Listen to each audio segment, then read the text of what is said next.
So, how are you? We guys just came from Goa, hearing about the whole store and everything, and we came just to buy this drone.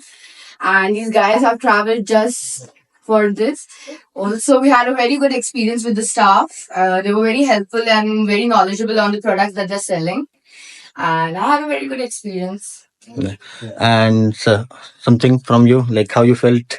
How do you feel after owning this Avatar 2? It's a really good experience. I would like to tell people that you all share the knowledge that you all have about drones. Like, compare and tell about the, which side you all want to go and conquer. So it's good like that. Yeah. And how about the rating? How you will be rating? Like even store for buying online as well, like offline is there, so you can I see the think I setup. came up with the best prices. I tried my bargaining.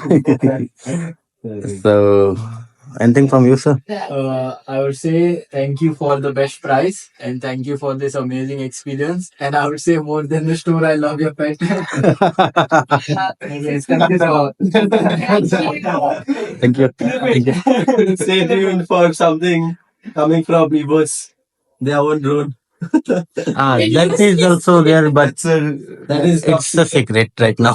That's all. No spoilers for that. You don't know what it is.